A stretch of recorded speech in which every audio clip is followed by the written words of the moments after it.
राहुल जब से मेरी जिंदगी से गया है, तब से मुझे लड़कों की शक्ल से भी नफरत हो गई है। उसे मैंने बहुत प्यार किया और जब वो बिना एक दिन ऐसे ही भाग गया तब मुझे लगा कि दुनिया में प्यार नाम की कोई चीज नहीं होती है। अब मैं जैसे बिना दिल वाली इंसान बन गई हूँ। मुझे कुछ भी महसूस नहीं होता है, क्योंकि अब मुझे लगता है कि इससे बड़ा मेरी लाइफ में अब क्या होगा। इसलिए आज मेरे पापा मम्मी के बोलने पर मैं तैयार हो गई एक लड़के से शादी करने को। पापा का बोलना था कि एक बार उस लड़के से मिल लो। मैंने मना किया, क्योंकि जिसको मैं इतने सालों तक साथ में रहकर नहीं पहचान पाई, तो अब एक छोटी सी मुलाकात से एक अजनबी को क्या पहचान पाऊंगी। लेकिन लड़का भी मुझसे मिलना चाहता है। मैंने उसको मिलने को हामी भर दी। सच कहूँ तो मुझे अब किसी भी बात से कुछ फर्क नहीं पड़ता है।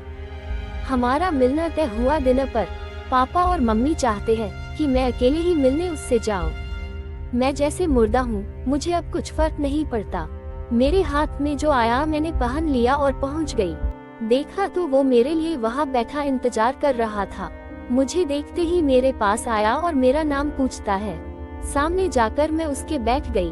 उसकी आंखों में चमक थी, लेकिन मैं इस चमक को जानती हूँ। ये हर लड़का दिखाता है पहली मुलाकात में। राहुल मुझे छोड़कर गया, लेकिन जिंदगी का बहुत बड़ा सबक मुझे सिखा कर गया है।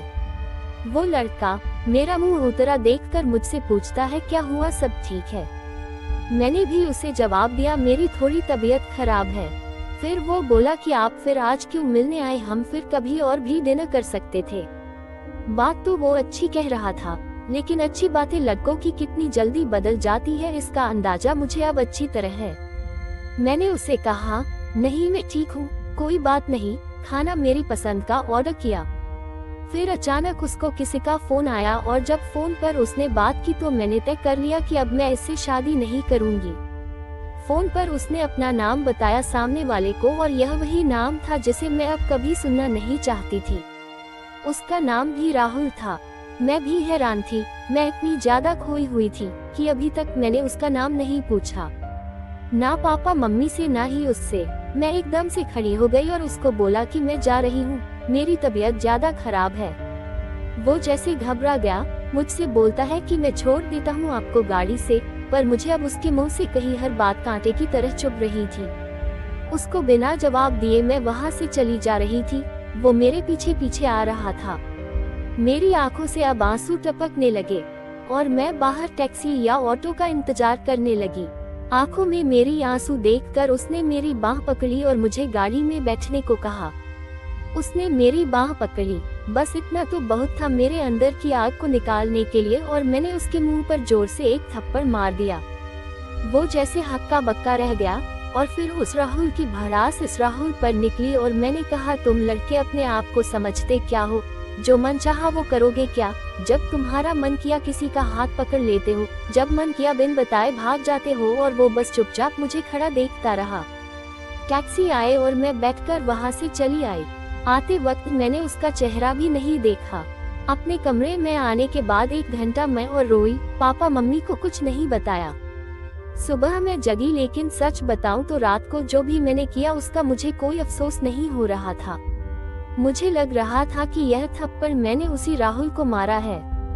थोड़ी देर बाद ही बाहर हॉल से मुझे आवाजें आने लगी। मम्मी मेरा दरवाजा बजा रही है। मैंने दरवाजा खोला। मम्मी बोलती है कि राहुल आया है अपने मम्मी पापा के साथ, जल्दी तैयार होकर नीचे आ जा। मुझे पता चल गया था कि वो जरूर कल रात की बात करने आया होगा, लेकिन मुझे कोई डर नहीं था। मैं नीचे गई। राहुल बैठा हुआ था। उसने मुझे देखा। मेरी मम्मी किचन में थी, इसलिए मैं किचन में चली गई। उनके चेहरे पर स्माइल थी। मुझे बोलती है कि राहुल और उसके घर वालों ने हाँ कर दी है और जल्द ही शादी करना चाहते हैं। अब मुझे कुछ समझ नहीं आया कि जिस लड़के को मैंने कल थप्पड़ मारा, जाने अनजाने जिसे मैंने अपने एक्स बॉयफ्रेंड के बारे में बता दिया, वो मुझसे शादी को कैसे राजी हो गया। ऐसे तो मेरे लिए उसका नाम ही काफी था ना करने को, पर इस बात को जानने के लिए मैंने मम्मी को बोला कि मुझे उससे बात करनी है। वो फिर मेरे कमरे में आया और पहली बार मुझे लगा मैंने उसे देखा। दिखने में बुरा नहीं है, बोला जाए तो हैंडसम था। तब मुझे ये भी पता चला कि ऐसा क्यों बोलते हैं कि गुस्से में इंसान अंधा हो जाता है। मेरे बिना सवाल किए उसने बोलना शुरू कर दिया। वो बोला कि मुझे पता है कि आपके साथ पहले शायद धोखा हुआ है और किस हद तक आप सच्ची है ये भी मुझे कल रात पता चल गया। इसलिए मुझे आपसे कल रात ही प्यार हो गया और मैं चाहता हूँ कि आप मुझे मौका दे आपको गलत साबित करने का कि सभी लड़के एक जैसे नहीं होते। उसकी यह बात सुनकर मैं ना नहीं कर सकी। एक वो राहुल था जो मुझे प्यार पर से विश्वास उठा गया और एक ये राहुल था जो फिर से मुझे बिलीव करा रहा था कि प्यार होता है।